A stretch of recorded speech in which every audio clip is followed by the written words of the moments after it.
Cancer is one of those words that immediately shuts everything down. If someone tells you,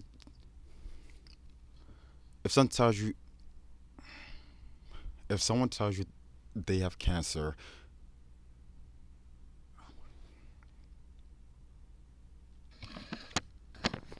if someone tells you they have cancer, you don't question it. You don't interrogate them. You don't say, "Hey, can I see some paperwork?" You give them kindness, you give them patience, you give them grace. Now, let me ask you something. What if someone tell, what if the person telling you that they have cancer also owes you hundreds of thousands of dollars? What if the person telling you that they have cancer also owes you hundreds of thousands of dollars? And what if that diagnosis just happens to appear right when they're supposed to pay you back? Do you still owe them the same grace? Because a real estate couple in Seattle decided to test that theory by using cancer as a cover story for stealing every dollar they invest. Because a real estate couple, because a real estate power couple in Seattle decided to test that theory by using cancer as a cover story for stealing every dollar their investors trusted them with. This story takes place in Seattle, Washington. Meet Paul Wan and Tamara King, real estate agents, married couple branded as the Wan team. They had listings, they had YouTube videos, they had LinkedIn profiles, flexed in sales numbers. From the outside, they looked like a real estate power couple. Inside the book, a financial crime scene. Before Tamara entered the picture, Paul created a real estate investment fund called Halcyon. Halcyon. Before Tamara entered the picture, Paul created a real estate investment fund called Halcyon. Here's how it was supposed to work. Investors pool money together, funds buy and revenue properties.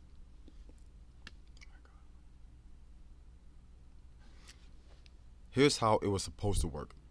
Investors pooled money together, funds fund buys. What the fuck?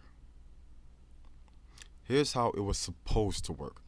Investors pool money together, fund buys and renovates properties, investors return investors earn returns over time. Pre-standard. Paul convinced 21 Paul convinced 21 investors to put in money.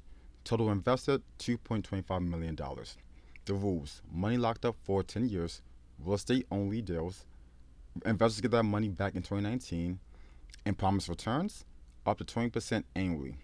Yeah, that should have been your first red flag. Paul and Tamara married in 2012. Shortly after, Paul brought Tamara into the Halcyon Fund. From this point on, they were both managing the investors' money. And, and according to federal prosecutors, this is when things go from sketchy to criminal. By 2014, they start pulling money out of the fund, and not quietly. Not $500 here, not 2,000 there. We're talking tens of thousands, hundreds of thousands, massive transfers at the time. Money moves from Halcyon to companies they control to personal bank accounts. This wasn't investing, this was smash and grab just with spreadsheets. Tamra bought a $120,000 Tesla, and because sub,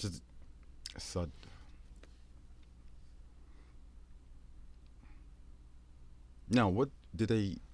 Tamra bought a $120,000 Tesla. Then she also put pink rims on it, because if you're stealing investor money, you might as well accessorize it. Because if you're stealing investor money, you might as well accessorize. She also bought a $50,000 diamond ring. Paul used investor money to cover personal expenses, including medical bills. This wasn't a real estate fund anymore, this was a personal ATM. And a quick reminder, this fund exists to buy real estate. So the 6 years and 2.5 million.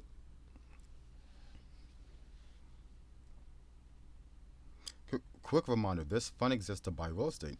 So after 6 years and $2.25 million, how many properties do they own? One. And in 2015, they sold it for $2.4 million. That should have saved the fund. Instead, they immediately transferred $600,000 and $800,000 right into accounts they control. No invest notification, no explanation, just vibes. Paul and Tamara did attempt one housing project. They created a company that they own called Azelia. Then paid Azelia $1 million from Halcyon. Translation: they paid themselves. They had a contractor remember him, and they stopped paying him 3 months in. Project stalled, contractors unpaid, homes unfinished. Eventually they sold the half-built project off. After investors were paid, $845,000 remained. That money belonged to the investors. Instead, they split it up.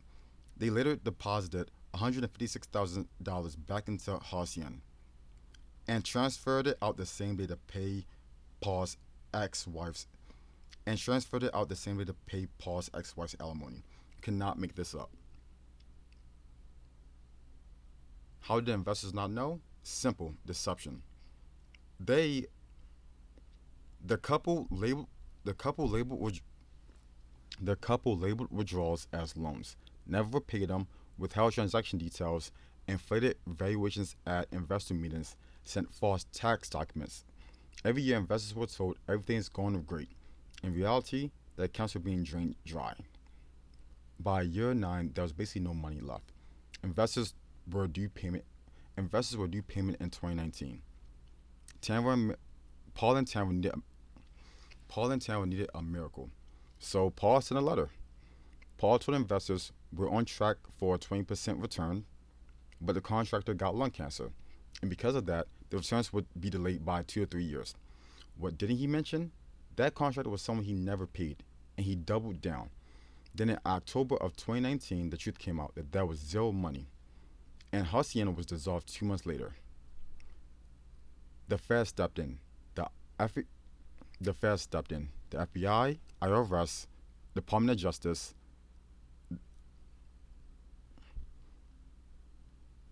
the Fed stepped in. FBI, IRS, and Department of Justice. They uncovered wire fraud, money laundering, tax evasion, millions hidden from the IRS. Tamara was charged with wire fraud, conspiracy, money laundering, and tax fraud, and Paul was charged with wire fraud conspiracy. So the courtroom drama. At this point, Tamara and Paul were divorced. In court, they turned on each other. Tamara tried to blame Paul. The U.S. attorney shut that down. He said Paul brought the money in through the front door and Tamara took out the back. They weren't victims, they were Bonnie and Clyde. The final tally: investors lost $2.4 million. Paul Warren got 33 months in prison, and Tamara King is awaiting sentencing, facing up to 33 years in Tamara King. Tamara King awaiting sentencing, facing up to 33 years in jail. Tamara King awaiting sentencing, facing up to 33 years in prison. Cancer earns sympathy, fraud earns prison.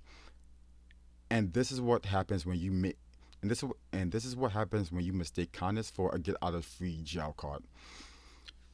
Fraud earns prison, and this is what happens when you mistake kindness for a get out of jail free card.